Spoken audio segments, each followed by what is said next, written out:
నా చిన్న సాక్ష్యం పంచుకోవాలనుకుంటున్నాను. ఇదే మంత్లో లాస్ట్ ఇయర్ లాక్డౌన్ ఉన్నప్పుడు ఇంట్లో పిల్లలు టాయ్స్ ఆడుతూ ఉంటే ఒక టాయ్ మీద నా కాళ్ళు జారి పడ్డానమాట. షార్ప్ వుడెన్ షెల్ఫ్ లాగా కింద ఉంటుంది. షార్ప్ ఎడ్జ్ నా బ్యాక్ డిస్క్ దగ్గర తగిలింది.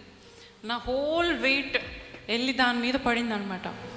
పడితే ఇంకా సర్లే, అది జస్ట్ నార్మల్, ఏదో ఒక దెబ్బలు తగులుతూనే ఉంటాయి అనుకుని నేను ఇంకా వదిలేసుకుంటే ఆ నెక్స్ట్ డే పెయిన్ ఎక్కువైంది. ఆ నెక్స్ట్ డే ఇంకా కూర్చుంటే లెగలేను, నించోగలుగుతాను, నడవగలుగుతాను, ఏదైనా చేయగలుగుతాను, కానీ కూర్చుంటే మటుకు నరకం అనమాట. ఎందుకంటే ఆ వెయిట్ అంతా వెళ్ళి డిస్క్ మీద పడుతూ ఉంటుంది. ఆ వెయిట్ అంతా వెళ్ళి అక్కడ ఆ హర్ట్ మీద, ఆ దెబ్బ మీద నాకు అలా ప్రెషర్ ఇస్తుంది, కూర్చోలేని పరిస్థితి. అప్పుడంతా లాక్డౌన్స్లో లైవ్స్ ఇవన్నీ ఎడిట్ చేసుకుంటూ, ఈ బ్లెస్సింగ్ సాంగ్, ఆ సాంగ్స్ అన్నీ ఎడిట్ చేసుకుంటూ కూర్చొనే పని నాది, ఎడిటింగ్ చేసే పని. సో కూర్చొని నేను ఎడిట్ చేసుకోవాలి అని అంటే అస్సలు అవ్వేది కాదు. కొంచెంసేపు కూర్చునేదాన్ని, చేసుకునేదాన్ని, మళ్ళీ లేచి నడిచేదాన్ని, మళ్ళీ కూర్చునేదాన్ని. మా ఇక్కడున్న బ్రదర్స్కి తెలిసిన నరకం. ఎందుకంటే ఒక పిల్లో క్యారీ చేసుకుంటూ ఉంటాను. ఎక్కడికి వెళ్ళినా, ఒకవేళ విజయవాడ నుంచి గుంటూరు గంట ప్రయాణం అయితే ఆ పిల్లో క్యారీ చేసుకుంటూ వెళ్తాను నేను. ఆ పిల్లో మధ్యలో హోల్ ఉంటుంది. సో నేను అక్కడ కూర్చున్నప్పుడు వెయిట్ దాని మీద వెళ్ళదు. సో నాకు ఆ పిల్లో క్యారీ చేసుకుంటే ఎక్కడికి వెళ్ళినా, ఎక్కడ కూర్చోవాలన్నా, ఇంట్లో అన్న, కార్లన్నా, ఎక్కడన్నా ఆ పిల్లోతో నేను ట్రావెల్ చేసేదాన్ని. దేవుణ్ణి అడిగేదాన్ని, దేవా నన్ను స్వస్థపరిచయ్యా, నన్ను స్వస్థపరిస్తే నీ కొరకు నేను పరిగెడతాను, నీ కొరకు ఎంతైనా చేయగలుగుతాను.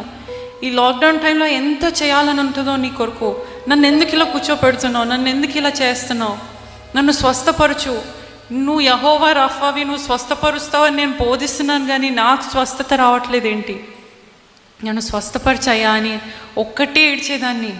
దేవుడు పౌలుకి చెప్పినట్టు నా కృప నీకు చాలును, నా కృప నీకు చాలును అని చెప్తా ఉండేవాడు. అలాంటప్పుడు సర్లే, ఇంకా ఐ జస్ట్ లెఫ్ట్. గాడ్, నీ శరీరం అయ్యా, నీ కొరకు పరిగెడుతున్నా, నీ కొరకు వాడుతున్నా, నువ్వు ఎప్పుడు స్వస్థపరుస్తావు అనుకుంటావో స్వస్థపరచుకో, కానీ ఇది మాత్రం నీ సేవలో నన్ను ఎక్కడ ఆపదు. ఏదైనా నేను ముందుకు వెళ్తాను, ఇది మాత్రం నీ సేవలో ఆటంకం రాకూడదు అని నేను ఇంకా దాని గురించి మర్చిపోయి నేను వెళ్తూ ఉండేదాన్ని. కానీ మొన్న ఫ్యూ వీక్స్ బ్యాక్ బ్రదర్సే నాకు గుర్తు చేసేవాళ్ళు, అక్క మీ పిల్లో ఏది అని. అప్పుడు నాకు క్లిక్ అయింది, అవును కదా, నా పిల్లో ఏది, నా పిల్లోతో నేను ట్రావెల్ చేసేదాన్ని కదా, ఎక్కడికి వెళ్ళినా, ఎక్కడ ఏం చేసినా. అయ్యో నొప్పి ఎక్కడ పోయింది అనేసి ఇంకప్పుడు నాకు స్ట్రైక్ అయింది. ఓ గాడ్ హీల్డ్ మీ, దేవుడు నన్ను స్వస్థపరిచాడు జస్ట్ ఫ్యూ వీక్స్ బ్యాక్ అండి. సో అప్పుడు నేను ఆలోచిస్తుంటే, God really did a miracle. మనలో మనం ఏమనుకుంటాం, దేవుడు మిరాకిల్ ఏంటి, అది సమయానికి దట్ టైం హీల్డ్ అంతే, అలా రోజులు గడిచాయి కాబట్టి అదే స్వస్థపరచబడింది అని అనుకుంటాం. కానీ లేదండి, ఈ ప్రాబ్లంతో ఎంతోమంది ఉన్నారు. మనకు ఒక చిన్న దెబ్బ తగిలింది అనుకోండి, చిన్న దెబ్బ తగిలి నెక్స్ట్ డేనే మానిపోయింది అనుకోండి, అది మిరాకిల్ అంటాం. కానీ చిన్న దెబ్బ తగిలాక ఒక 10 రోజులైంది మానడానికి, 10 రోజులైంది అది మళ్ళీ స్వస్థపడడానికి అని అంటే అది దానంతటా అదే స్వస్థపడింది అని అనుకుంటాం, అవునా కదా. కానీ దేవుడు చేసిన కార్యం అని అనుకోము. కానీ ఈ సమయంలో మనం అనుకోవాలండి, ఏది చేసినా అది దేవుడు చేసిన కార్యము. మనకి స్వస్థత పొందినా, మనకి సంతోషం వేసినా, మనకి సమాధానం హృదయంలో ఉన్న అది దేవుడు చేసే కార్యము. ఎంతమంది లేరండి హాస్పిటల్స్లో ఒక చిన్న దెబ్బ తగిలి అది సెప్టిక్ అయ్యి, అది చేతి నిండా పాకి, చేతులు కాళ్ళు నరికేసుకొని ఎన్ని చూడలేదండి. కానీ దేవుడు మన చిన్న దెబ్బల్ని కూడా, కంటికి రెప్పగా చిన్న దెబ్బల్ని కూడా స్వస్థపరుస్తూ వచ్చాడు.